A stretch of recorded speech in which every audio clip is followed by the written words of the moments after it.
ಎಲ್ರಿಗೂ ನಮಸ್ಕಾರ ಸ್ನೇಹಿತರೆ ಈ ಒಂದು ವಿಡಿಯೋದಲ್ಲಿ KEA ನಡೆಸಿರುವಂತಹ SDA ಮತ್ತು ಕಂಡಕ್ಟರ್ ಹುದ್ದೆಗಳಿಗೆ ಸಂಬಂಧಿಸಿದಂತೆ ಈಗಾಗಲೇ ಕೀ ಆನ್ಸರ್ ಬಿಟ್ಟಿದ್ದಾರೆ. 2026 ಫೆಬ್ರವರಿ 22ರಂದು ಈ ಒಂದು ಎಕ್ಸಾಮ್ ನಡೆದಿದೆ. ಅದಾದ ನಂತರ 23ನೇ ತಾರೀಕು ನಿಮ್ಮ ಒಂದು ಕೀ ಆನ್ಸರ್ ಬಿಟ್ಟಿದ್ದಾರೆ. ಈಗಾಗಲೇ ತಾವು ನೋಡ್ಕೊಂಡಿದ್ದೀರಿ, ನಿಮ್ಮ ಸ್ಕೋರ್ಗಳು ಎಷ್ಟಿವೆ ಅಂತ ಈಗಾಗಲೇ ನೋಡ್ಕೊಂಡಿದ್ದೀರಿ. ಮತ್ತು ಇವತ್ತು ಫೆಬ್ರವರಿ 25ರವರೆಗೂ ಮಧ್ಯಾಹ್ನ 12 ಗಂಟೆವರೆಗೂ ಆಕ್ಷೇಪಣೆಗೆ ಸಂಬಂಧಿಸಿದಂತೆ ಲಿಂಕ್ ಕೂಡ ಅವಕಾಶ ಇತ್ತು. ಈಗಾಗಲೇ ಲಿಂಕ್ ಈಗ ಕ್ಲೋಸ್ ಆಗಿದೆ. ಯಾರೆಲ್ಲ ನೀವು ಸಂಬಂಧಪಟ್ಟಂತಹ ಕ್ವಶನ್ಗಳಿಗೆ ಒಂದು ಅಬ್ಜೆಕ್ಷನ್ ಹಾಕಿದ್ದೀರಿ ಅಂತ ಅಂದ್ಕೊಂಡಿದ್ದೇನೆ. ಏಕೆಂದರೆ GKಯಲ್ಲಿ ಒಂದು 3ರಿಂದ 4 ಕ್ವಶನ್ಗಳು ರಾಂಗ್ ಆಗಿ ಕೀ ಆನ್ಸರ್ ಕೊಟ್ಟಿದ್ದಾರೆ ಮತ್ತು ಕಮ್ಯುನಿಕೇಷನ್ನಲ್ಲಿ 3ರಿಂದ 4 ತಪ್ಪಾಗಿರಬಹುದು. ಹಾಗಾಗಿ ಎಲ್ಲರೂ ಕೂಡ ಅಬ್ಜೆಕ್ಷನ್ ಹಾಕಿದ್ದೀರಾ ಅಂತ ಅಂದ್ಕೊಂಡು ಇವತ್ತು ಈ ಒಂದು ವಿಡಿಯೋದಲ್ಲಿ ಇದು SDA ಪ್ರಶ್ನೆ ಪತ್ರಿಕೆನೇನಾ ಮತ್ತು ಕಟ್ ಆಫ್ ಎಷ್ಟು ನಿಲ್ಬೋದು, ಕಂಡಕ್ಟರ್ಗೆ ಎಷ್ಟು ನಿಲ್ಬೋದು ಮತ್ತು SDAಗೆ ಎಷ್ಟು ನಿಲ್ಬೋದು ಅಂತ ಸಂಪೂರ್ಣವಾಗಿ ತಿಳಿಸ್ಕೊಡ್ತಾ ಇದ್ದೇನೆ. ಇದು ಕೇವಲ ಎಕ್ಸ್ಪೆಕ್ಟೆಡ್ ಆಗಿರುತ್ತೆ, ಯಾವುದೇ ಖಚಿತ ಮಾಹಿತಿ ಆಗಿರುವುದಿಲ್ಲ. ಇನ್ನು ಕೆಲವೇ ದಿನಗಳಲ್ಲಿ ಅಂದರೆ ಇವತ್ತು ಅಥವಾ ನಾಳೆಯಲ್ಲಿ ಒಂದು ಅಂಕಗಳ ಲಿಸ್ಟನ್ನು ಬಿಡುವ ಸಾಧ್ಯತೆ ಇದೆ. ಅಂದರೆ ಅಂಕಪಟ್ಟಿ ಅಲ್ಲ, ಬರೀ ಕೇವಲ ಅಂಕಗಳು ಬಿಡುವ ಸಾಧ್ಯತೆ ಇದೆ.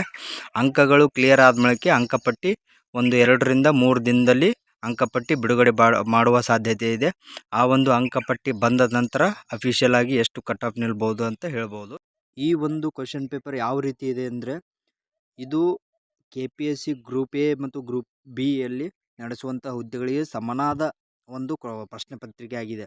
ಇಲ್ಲಿ ನೋಡ್ಬೋದು ನೀವು, ಅಕ್ಬರ್ನ ದಂಡಯಾತ್ರೆಗಳು ಕಾಲಾನುಕ್ರಮದಲ್ಲಿ ಹೊಂದಿಸಿರಿ ಮತ್ತು ಇಲ್ಲಿ ನೋಡ್ಬೋದು most of the questions KS level ಬಂದಿದೆ.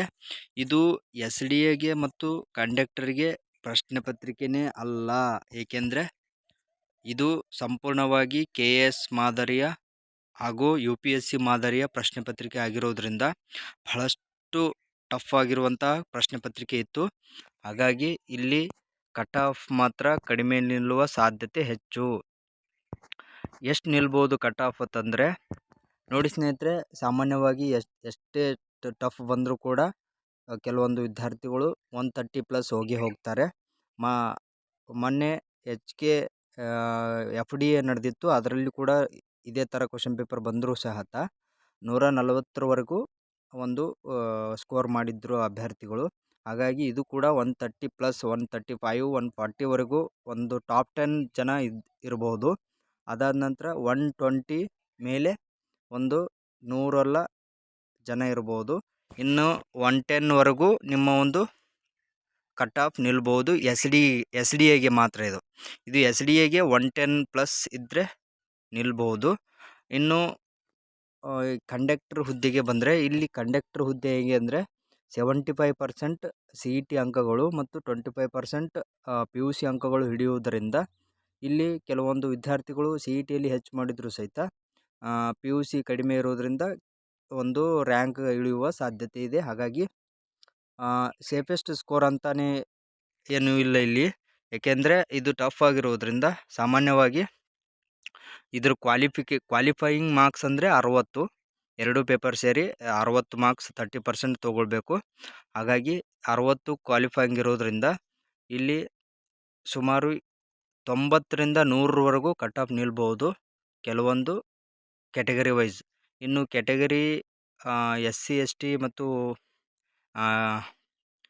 ಎಕ್ಸ್ ಸರ್ವಿಸ್ಮ್ಯಾನ್ PHಗಳಿಗೆ ಸಂಬಂಧಿಸಿದಂತೆ ಕಡಿಮೆ ನಿಲ್ಲುವ ಸಾಧ್ಯತೆ ಇದೆ. ಜಸ್ಟ್ ಕ್ವಾಲಿಫೈ ಆದ್ರೂ ಪೋಸ್ಟ್ ಸಿಗುವ ಸಾಧ್ಯತೆ ಇದೆ.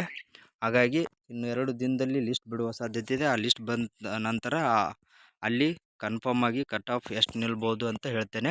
ಇಲ್ಲಿ ನೋಡಿ ಸ್ನೇಹಿತರೆ, ಒಟ್ಟಿನಲ್ಲಿ ಕಂಡಕ್ಟರ್ಗೆ 90ರಿಂದ 100 ಸ್ಕೋರ್ ಯಾರು ಮಾಡಿದ್ದಾರೆ ಅವರೆಲ್ಲ ಸೇಫ್ ಅಂತಲೇ ಹೇಳ್ಬೋದು. ಇನ್ನು SDAಗೆ 120 ಯಾರು ಪ್ಲಸ್ ಮಾಡಿದ್ದಾರಲ್ಲ ಅವರೆಲ್ಲ ಸೇಫ್ ಅಂತಲೇ ಹೇಳ್ಬೋದು. ಇದು ಸ್ನೇಹಿತರೆ ಇವತ್ತಿನ ಈ ಒಂದು ವಿಡಿಯೋ. ಲಿಸ್ಟ್ ಬಂದ ನಂತರ ಸಂಪೂರ್ಣವಾಗಿ ಇನ್ನೊಂದು ವಿಡಿಯೋ ಮೂಲಕ ತಿಳಿಸ್ತೇನೆ. ಎಲ್ರಿಗೂ ನಮಸ್ಕಾರ, ಧನ್ಯವಾದಗಳು. ಜೈ ಹಿಂದ್, ಜೈ ಕರ್ನಾಟಕ ಮಾತೆ.